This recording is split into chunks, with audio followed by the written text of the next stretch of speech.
Welcome to Washington Today on C-SPAN Radio for Thursday, December 21st, 2023. The Pentagon says that General C.Q. Brown, chair of the Joint Chiefs of Staff, has spoken with his counterpart in China, the first communication between senior leaders of the two countries in well over a year.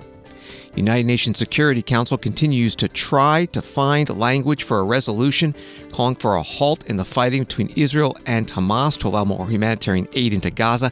That will pass and not be vetoed by the United States. The first draft of the new resolution appeared Monday, but there have been high-level talks since as the U.S. seeks to change language over how to describe what would be a break in the war and whether Israel or the United Nations will inspect the aid shipments to Gaza.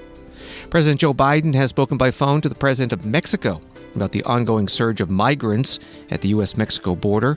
We will hear from White House Press Secretary Karine Pierre and Republican Congressman Tony Gonzales of Texas.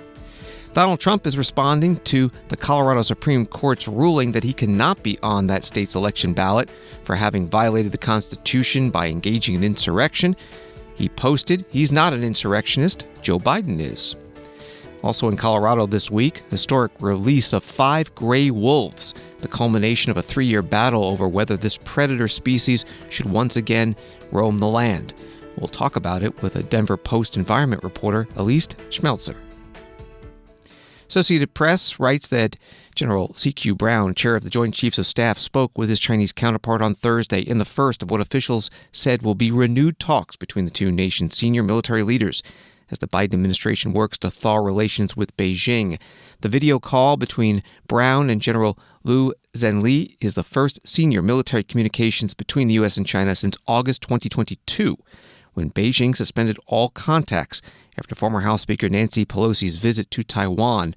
And it comes on the heels of similar conversations between top U.S. and Chinese diplomats, all triggered by the meeting last month between U.S. President Joe Biden and China's President Xi Jinping.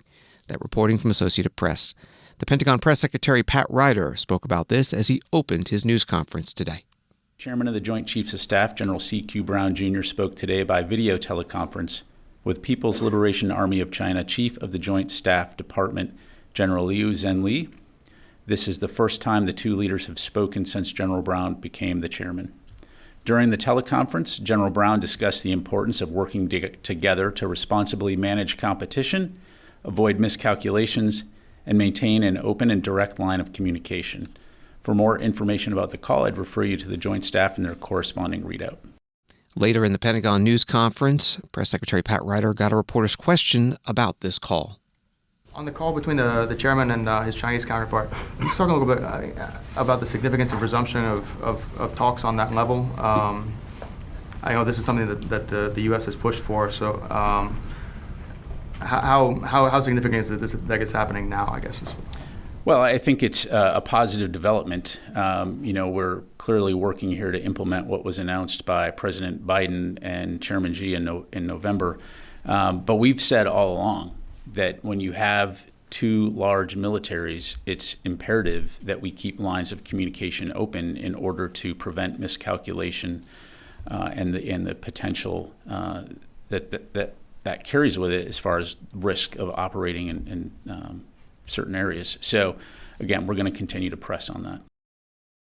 Pat Ryder, Air Force Brigadier General and the Pentagon Press Secretary. Again, from the Associated Press article, in August 2022, Beijing suspended all military contacts with the U.S. when Pelosi became the highest-ranking American lawmaker to visit Taiwan since 1997. When then-Speaker Newt Gingrich traveled there, her visit sparked a surge in military maneuvers by China. Beijing dispatched warships and aircraft across the median line in the Taiwan Strait, claiming the de facto boundary did not exist, fired missiles over Taiwan itself, and challenged established norms by firing missiles into Japan's exclusive economic zone. There's also been an increase in what the Pentagon calls risky Chinese aircraft and warship incidents. That was from the Associated Press. On the war in the Middle East, the U.S. has been negotiating for days now with other nations on the UN Security Council about a resolution that would increase delivery of aid to civilians in Gaza. The U.S. had vetoed a Security Council resolution a couple of weeks ago that called for a ceasefire in the war between Israel and Hamas. The resolution under discussion, sponsored by United Arab Emirates, would reportedly call for the urgent suspension of hostilities to allow safe and unhindered humanitarian access and for urgent steps towards a sustainable cessation of hostilities.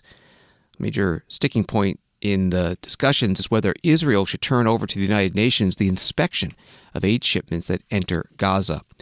The U.S. Deputy Ambassador to the UN, Robert Wood, telling reporters this morning, no final agreement yet on language.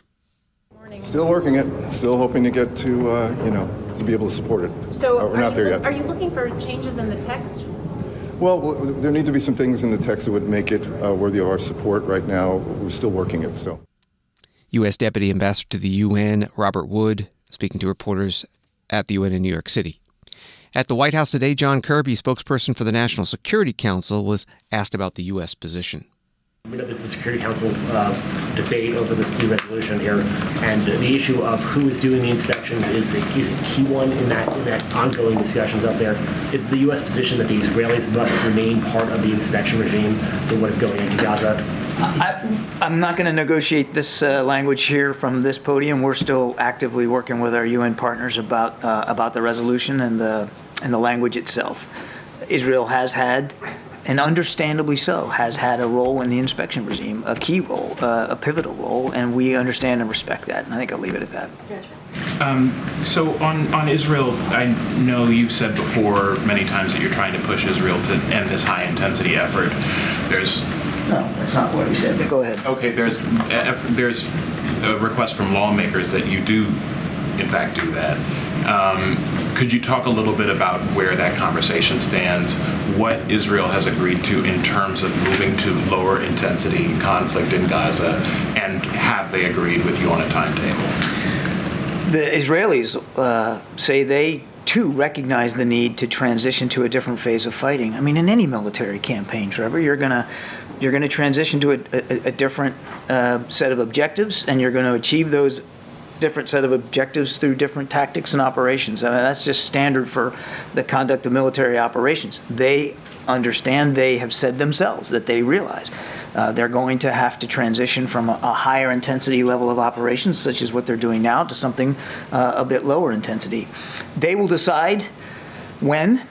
They will decide what lower intensity looks like and what that means. What we have done, Secretary Austin just recently in the region, as well as Secretary Blinken, have talked to them about our lessons learned in doing those kinds of transitions and what we learned, what we did right, what we didn't do right, what they should be looking for, what questions they should be asking themselves, as well as asking them some tough questions. And certainly when Jake was there, just in the last few days, had lengthy discussions with his Israeli counterparts in the War Cabinet about those questions, answering those tough questions. So again, we're not going to speak for their military operations. We recognize and they recognize that a transition is not only reasonable, but probably the most viable way to continue this fight. They'll work it out. John Kirby is Strategic Communications Coordinator for the White House National Security Council, taking reporters' questions today at the White House. Returning to the United Nations in New York City, there was a virtual briefing with Dr. Richard Pieberkorn, identified as the World Health Organization representative, quote, on occupied Palestinian territory. He spoke from Jerusalem.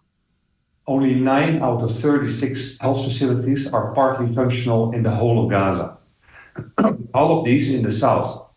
There are actually no functional hospitals left in the north. Al-Ahli was the last one, but is now minimum functional. Still treating patients, but not admitting new ones, along with Al-Shifa, Al-Ada, and Al-Sahaba Hospital. So these hospitals are still sheltering also thousands of displaced people. At Al-Ahli, currently about 10 staff, all junior doctors and nurses, continue to provide basic first aid, pain management, as much as possible, wound care, and trauma stabilization services. 80 injured patients, so that more than a week ago, there were still 250 patients there. 80 injured patients, including elderly, women and small children, are sheltering in a church and as well and on the wards within the hospital grounds. And it's orthopedic section. Many of these patients have lost family members and don't have anyone to bring them water or food. Some of them are severely injured and have been waiting for surgery for 2 weeks. Others have been operated on but are now at risk of post-operation infection due to lack of antibiotics and other drugs. All these patients cannot move and need to be transferred urgently to have a chance to survive. Bodies from recent attacks are lined up in the courtyard, and they can't be given safe and dignified burials. More than 20 Al-Ahli hospitals were arrested on 18 December. 6 were released and forced to Gonzales. From the other 40, there's no information currently regarding their detention. And WHO reiterates its call for all parties to the conflict to respect international humanitarian law and for the protection of health workers, patients, health facilities, and ambulances at all times. WHO will keep striving to supply health facilities in the northern Gaza, but without fuel, staff, and other essential needs, medicines, medicines won't make a difference, and all patients will die slowly and painfully. Over 20,000 people now have been killed in the hostilities in Gaza. This is actually almost 1% of the entire population. WHO calls again for a humanitarian ceasefire. This is needed now to reinforce and restock remaining health facilities, deliver medical services needed by thousands of injured people and those needing other essential care, and above all, to stop the bloodshed and death. Dr. Richard Pieperkorn, World Health Organization representative to the Palestinian area, speaking from Jerusalem, part of a United Nations briefing today. Story from Reuters: fighting in the Gaza Strip escalated on Thursday with some of the most intense Israeli bombardment of the war, and Hamas demonstrated its ability to rocket Tel Aviv, even as the foes engaged in the most serious talks for weeks on a new truce. Israeli bombing was at its most intense over northern Gaza, where orange flashes of explosions could be seen from across the fence in Israel in the morning. Later, Israeli planes roared over central and southern areas, dropping bombs that sent up plumes of smoke, residents said. In Israel's commercial capital, Tel Aviv, sirens wailed and rockets exploded. Intercepted by Israeli defenses, shrapnel fell on a school, but the children were in shelters, and there were no reported casualties. This is Washington today. From CNN, President Joe Biden is ramping up the pressure on his Mexican counterpart to help with the untenable situation at the U.S. southern border that's left officials scrambling to respond to an unprecedented migrant surge and exacerbated one of the president's longstanding political problems. Biden spoke with Mexican President Andres Manuel Lopez Obrador Thursday morning as the U.S. seeks additional assistance to drive down the number of migrants arriving at the U.S. Mexico border. The call comes at a politically delicate moment for Biden, who has repeatedly grappled with migrant surges fueled by deteriorating conditions in the Western Hemisphere. That was from CNN. This came up at the White House briefing today with the press secretary, Karine Jean-Pierre. On the situation on the border, John Kirby a few minutes ago said that the U.S. probably could be doing more to deal with the situation there. What more should the White House be doing, and what more has the president been doing to address the situation that we've seen over the last week or two, especially with slave search? So I think one of the things I think he meant by that is when we did the emergency supplemental, the national security component of that, it had a border security request, right? And that because the president understood that we did need to do more.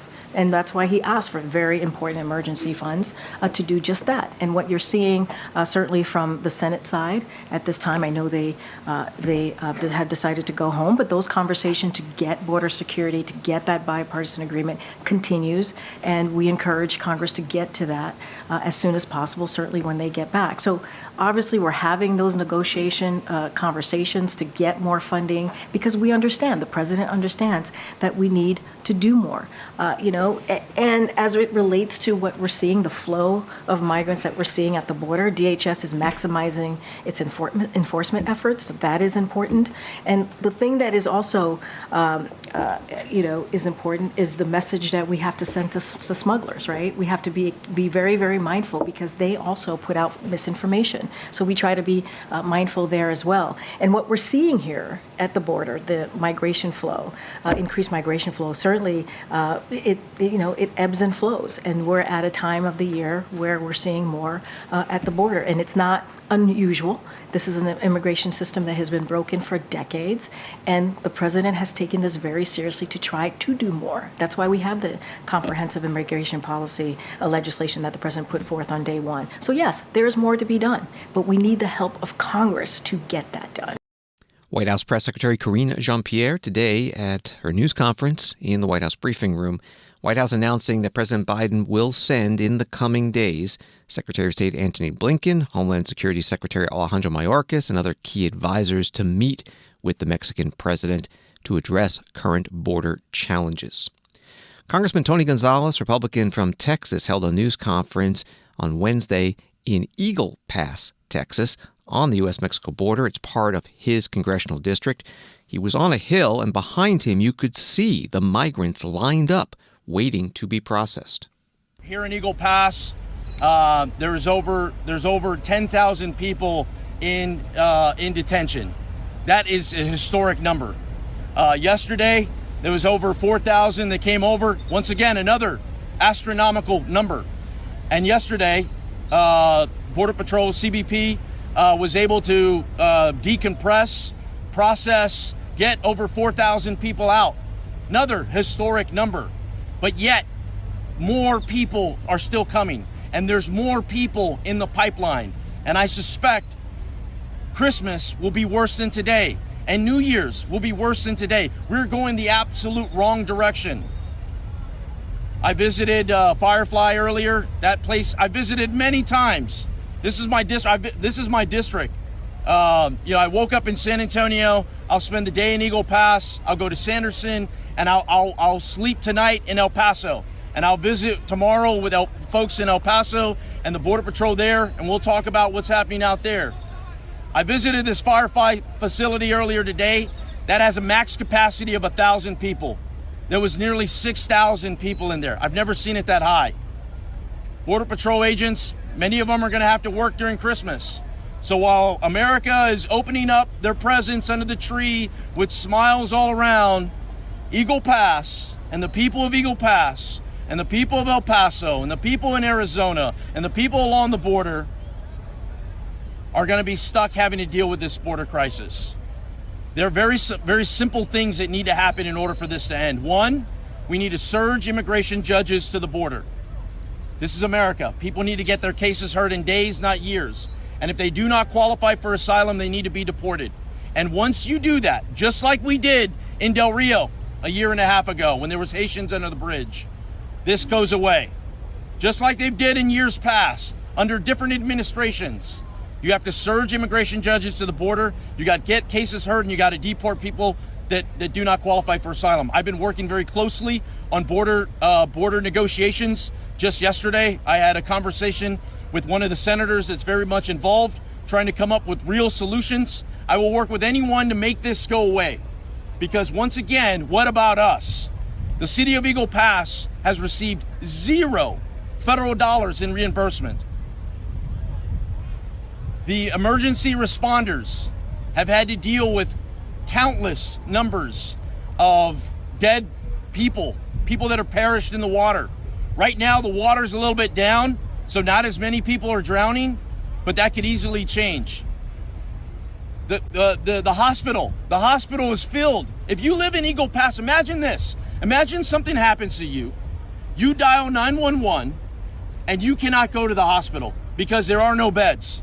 Because all the beds are filled. I'm not making this up. This is where we're at. Border Patrol agents are doing everything they can to take care of the situation, but they're completely overwhelmed. Completely just overwhelmed with the situation, and it's getting worse.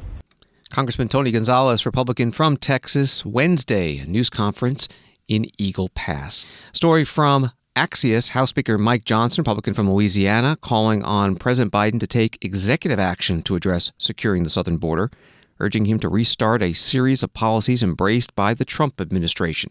Johnson told Biden in a letter first obtained by Axios that significant action on the border must start with you.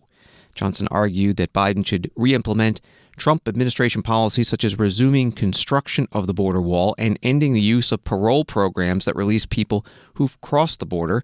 He also pushed for Biden to re-up the Remain in Mexico agreement and to expedite removal so that aliens are screened and immediately removed if they cannot demonstrate asylum eligibility, in addition to curtailing work authorizations for people in the U.S. on parole. That reporting from Axios.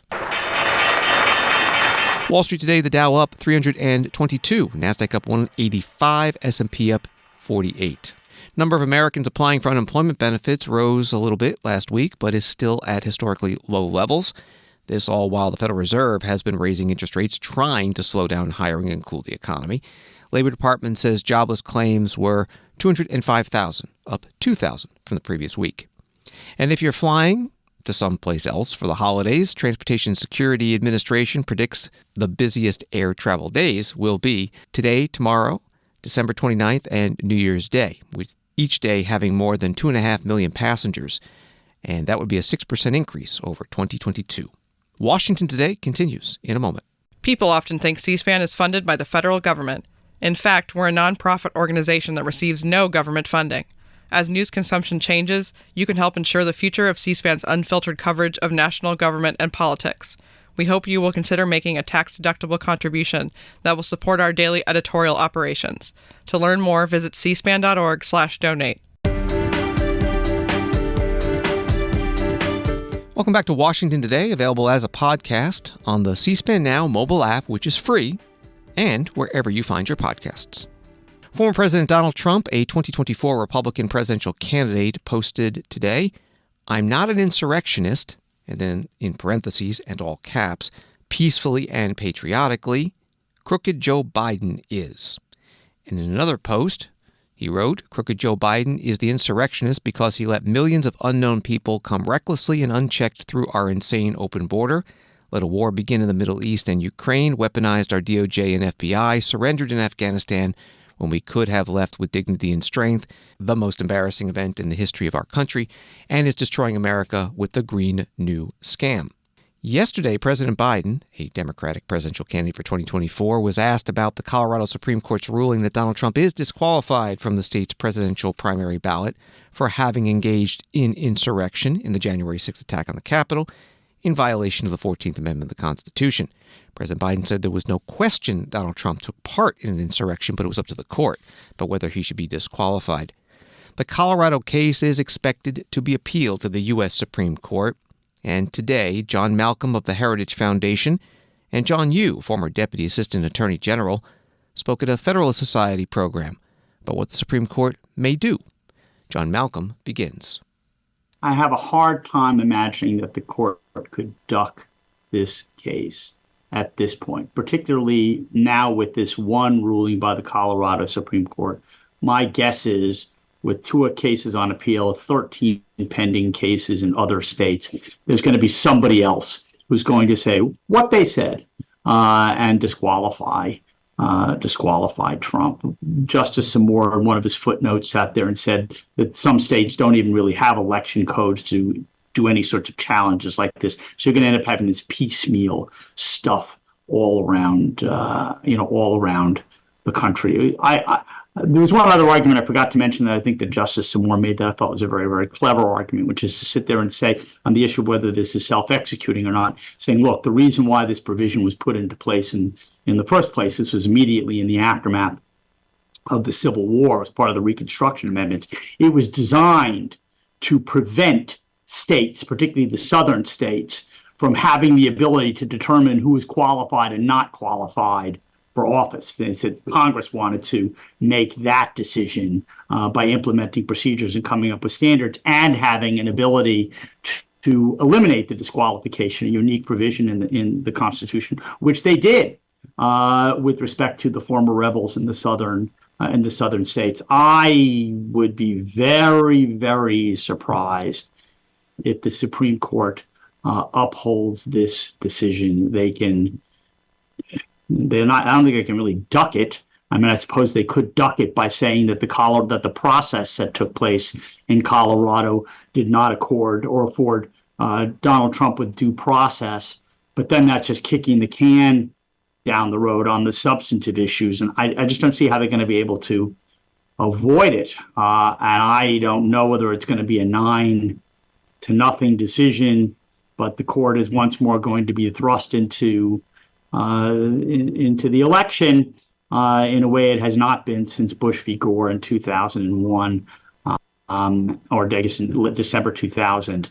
And I think it's just going to be a complete a complete mess. But of course, if they decide the issue and they affirm what Colorado has done, then it's done because it'll apply to every state, and Donald Trump will just be off the ballot everywhere. Well, that's the remarkable thing that I don't think people have focused on, which is suppose the court granted cert and upheld the Colorado Supreme Court. That would essentially mean that the Supreme Court is blessing this interpretation of the 14th Amendment. Right. And it would be the Supreme Court that would disqualify Donald Trump, not just in Colorado, but throughout the entire country. I don't know if and this is not getting to the substantive law, this now gets into sort of judicial politics, but I have a hard time seeing Chief Justice John Roberts, right, the one who wants to keep the court out of politics, leading the Supreme Court into, right, eliminating from the ballot a guy who's leading by 50 points in the primary states, or 50 to 30 points in the early primary states, and could well be the nominee of one of the two major political parties. I mean, that would be, to me, going deeper into presidential electoral politics than Bush versus Gore, which, if you recall, was the court saying that the state of Florida's courts were using inconsistent standards in how it counted ballots from county to county. So that's one issue. Second issue, though, and here's where I think everybody, I think that the court, too, will grant cert. But here's the case for the other side, which is suppose you're not sure how the court would vote. Right? Suppose you're worried that there might be 5 votes on the court to affirm the Colorado Supreme Court, and you don't want the Supreme Court to be the one who decides nationwide whether Trump is going to be on the ballot or not. Maybe you don't grant cert. Maybe you let Colorado have its way and wait for another case. Wait to see if there's a conflict in the court, right? That would be the traditional way the Supreme Court would exercise its cert power, to see if there's some kind of conflict between 2 state Supreme Courts on this issue. Although Minnesota has already rejected this argument, though on First Amendment grounds, not on the 14th Amendment grounds. That might be the argument. You could see Chief Justice John Roberts worried about that too, and maybe say, let's, as you said, kick the can down the road. We'll see, let Colorado go this way, but we'll see another case. Maybe this doesn't get anywhere in any other state, and then we can, not have to intervene. A conversation with John Yoo, former Deputy Assistant Attorney General in the George W. Bush administration, now University of California at Berkeley law professor, and John Malcolm, Heritage Foundation Institute for Constitutional Government Vice President. Virtual discussion hosted by the Federalist Society. The nonprofit group Lawfare, which has been tracking the Section 3 of the 14th Amendment challenges to Donald Trump's candidacy, says litigation is pending in 13 states and challenges are being appealed in 2 more, Michigan and Arizona. Yesterday, California's Lieutenant Governor Eleni Kounalakis told KCRA-TV in Sacramento she's urging the California Secretary of State to look at whether Donald Trump's name can be removed from that state's primary election ballot. In my opinion, everything about Donald Trump has been enormously unfortunate when you have a president who is constantly flouting rule of law, constantly saying that the rule of law does not apply to him. Well, here's a moment where the Colorado Supreme Court is saying, yes, it applies to you. And it is in the U.S. Constitution that insurrectionists cannot be on the ballot. And this is essentially the rule of law functioning as it is intended to. So whether it's in Colorado, California, or any other state, this is really something I think that every state needs to be asking seriously. California Lieutenant Governor Eleni Kounalakis, a Democrat, on KCRA-TV. Story from the Washington Post. Rudy Giuliani has filed for Chapter 11 bankruptcy in New York, one day after a federal judge ruled that he must immediately pay the $148 million he owes 2 Georgia women he falsely accused of helping to steal the 2020 election. In paperwork filed Thursday to seek protection from New York creditors, Giuliani listed nearly $500 million in debts, including the $148 million he owes the former Georgia election workers Ruby Freeman and Shay Moss. He also listed unknown amounts of debt to election technology companies Smartmatic and Dominion Voting Systems, which named the former New York mayor in their defamation lawsuits about the 2020 presidential election.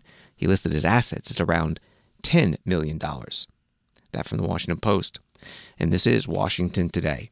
On Monday in Colorado, 5 gray wolves were released on state land. It ended a 3-year political and legal battle.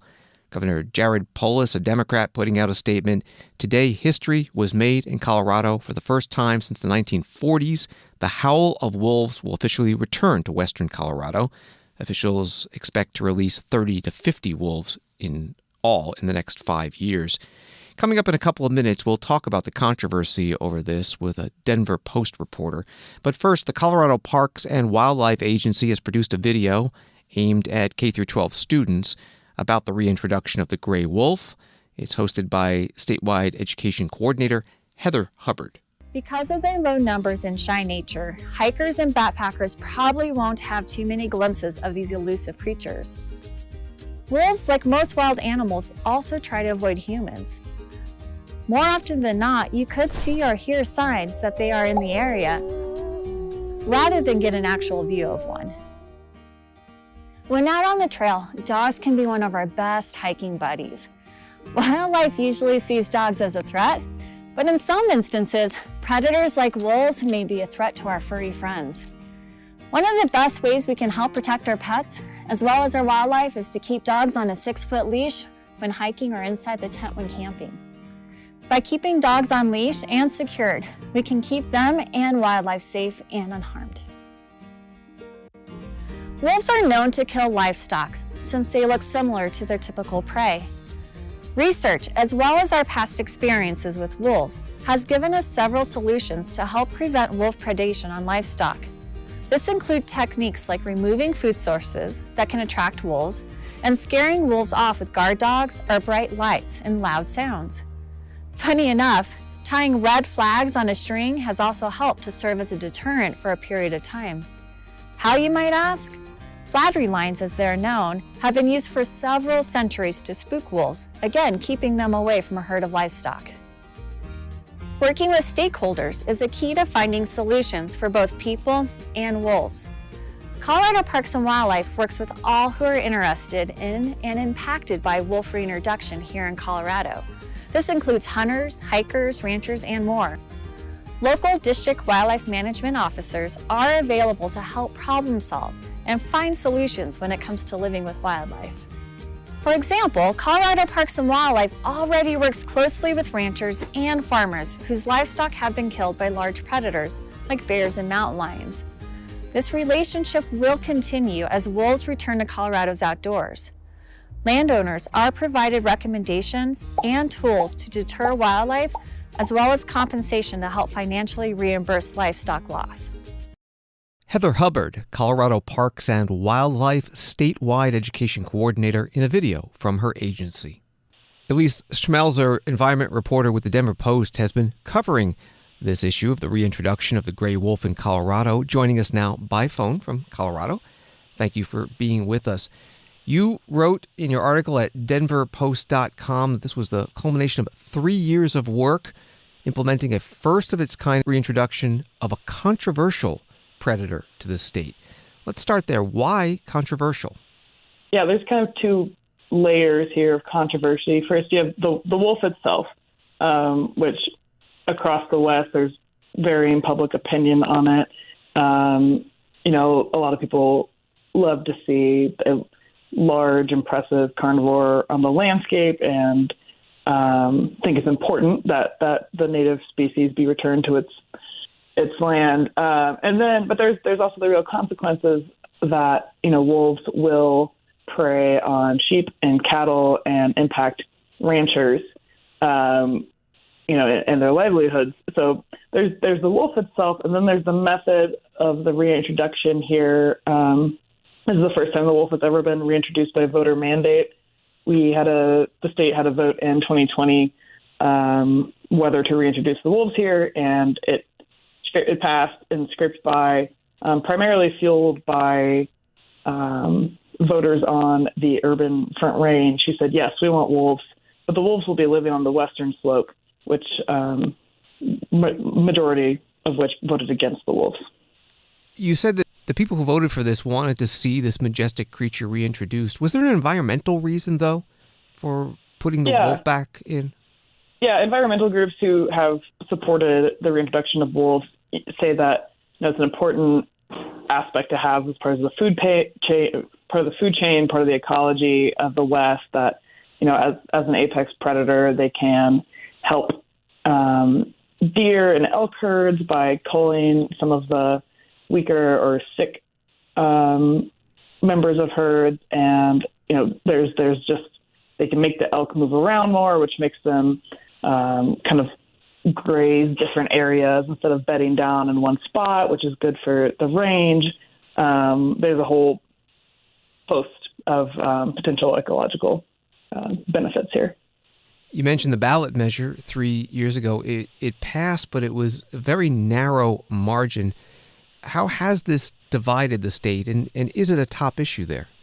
Yeah, it's definitely still a top issue. It's something that people are still talking about. It's a pretty, if you look at the map, it's a pretty solid rural-urban divide. Just the more populated urban areas along the Front Range were in support of this. And it's also something that's talked about today. I mean, last week there were 2 lawsuits filed in federal court attempting to delay the reintroduction of the wolves, and those lawsuits, while not about the vote itself, mention the fact that the people on the western slope, which is the western half of Colorado, are going to have to live with these wolves, even if they didn't necessarily want them. Elise Schmelzer is with the Denver Post. We're talking to her from Denver. This is being done by the state. What is the federal role? The wolves were an endangered species for a while. Right. The federal role here is that since they were listed as an endangered species in Colorado sought what's called a 10J ruling, which is basically they wanted the Fish and Wildlife Service to say, hey, we know it's an endangered species, but because you're introducing them here for scientific reasons, we are giving you more leeway to manage the wolves. Under the Endangered Species Act, you're not able to scare wolves away. You can't hurt them. You can't kill them unless someone's life is immediately in danger. So CPW, the Colorado Parks and Wildlife, pursued this rule, which then allows them, under certain circumstances, either wildlife officers or ranchers or whomever, to haze wolves, to shoot cannons to scare them away, to kill the wolves if necessary, if it's repeatedly killing cattle, if it's caught in the act of killing livestock, just great more leeway. How is it that the wolves disappeared from Colorado to begin with? In Colorado and across many parts of the West, they were basically hunted until they weren't here anymore. They were forced out. There was not really any regulation on the hunting of wolves. And so by the 1940s, they were gone from Colorado. We've had a couple of wolves come down from Wyoming over the years. A couple of years ago, we had a pack establish itself in northern Colorado that had ventured down from Wyoming, but a good chunk of those wolves have now either been killed because they crossed into the state line into Wyoming, or we lost track of them. So that pack is basically no longer there. What does this multi-year process and the controversy say, if anything, about going forward, how Colorado and the U.S. view these type of issues? Yeah, I mean, and reporting on this issue, I've spoken to a lot of people a lot of whom have said, yes, it's about the wolves, but also there's these kind of underlying larger questions that the wolves are exemplifying. On one layer, it's like, how do we balance wilderness with commerce on our public lands? A lot of our public lands, out west at least, are leased for grazing, for oil, for lots of economic purposes. But at the same time, we want to conserve that land for the species that live there. So like that's one layer, and then you can take it even deeper. And in our modern society, how much space is there for wild creatures, for wilderness?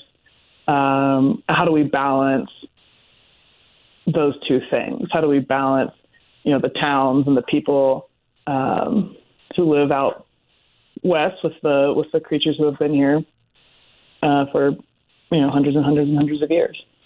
Elise Schmelzer, environment reporter with the Denver Post. You can find her stories at denverpost.com and on X, formerly Twitter, at Elise Schmelzer. Thank you very much. Thank you. U.S. House and Senate are out of session until January. Some members of Congress are posting their holiday greetings. Here are two. Hi, I'm Congressman Greg Pence. And I'm Denise Pence, and we would like to wish all of our nation's brave service members and their families a Merry Christmas and Happy Holidays. As a Marine veteran myself, I understand firsthand what it's like to be stationed away from home and your loved ones. Your service and dedication do not go unnoticed, especially during this holiday season. We are thinking and praying for you all and wish you a safe return home. Merry Christmas. Happy holidays, Charlotte. I'm Congresswoman Alma Adams, representing the 12th Congressional District of North Carolina. I want to wish you a Merry Christmas, Happy Hanukkah, and joyful Kwanzaa filled with peace, love, prosperity, and all the blessings you seek. I hope my office has been helpful to you this year, and I want to remind you that it's always open to you. If you need help or assistance with the federal government, please don't hesitate to reach out to my team. We're here for you. My office is your office. May you and your neighbors, your family and friends have the happiest and most joyful of holiday seasons, and my best wishes for the new year. Thank you. God bless. Congresswoman Alma Adams, Democrat from North Carolina, and before that, Congressman Greg Pence, Republican from Indiana, and his wife Denise in video posts. At the Defense Department, they say their Santa tracker is getting ready to go online for Christmas. The Pentagon Press Secretary Pat Ryder gave the details at his news conference. As you all know, the North American Aerospace Defense Command, or NORAD, defends our North American airspace each and every day. However, on Christmas Eve, NORAD has one additional special mission, tracking Santa as he makes his way across the globe. This is NORAD's 68th year conducting this important mission, and children and families worldwide will be able to call to ask NORAD's live operators about Santa's location on the 24th, starting at 6 a.m. Eastern Standard Time. The phone number to call is 1-877-HI-NORAD, Hi NORAD, or 877-446-6723. You will also be able to track St. Nick's annual journey on the NORAD Track Santa website, Facebook, X, Instagram, and YouTube. And last year alone, NORAD answered over 73,000 calls just on December 24th alone, and the program generated more than 2 million social media followers. Every year, more than 1,000 American and Canadian members of NORAD volunteers and a variety of corporate contributors are proud to continue the tradition of tracking Santa. The Pentagon Press Secretary Pat Ryder. A Forbes article has this explanation. According to the Defense Department, as Santa flies around the world, satellites track his position by detecting Rudolph's nose, which gives off an infrared signature similar to that of a missile. NORAD also tracks Santa by using U.S. Air Force F-15, F-16, F-22, and Canadian Royal Air Force CF-18 fighter jets. On Christmas Eve, U.S. Air Force fighter jets rendezvous with Santa off the coast of Newfoundland and welcome him to North America. They then escort him safely through North American airspace until he returns to the North Pole. Reporting from Forbes. Thanks for listening to Washington Today. To get the stories making news in Washington emailed to you every day, subscribe to C-SPAN's free evening newsletter word for word at cspan.org/connect. That's cspan.org/connect. Have a good night.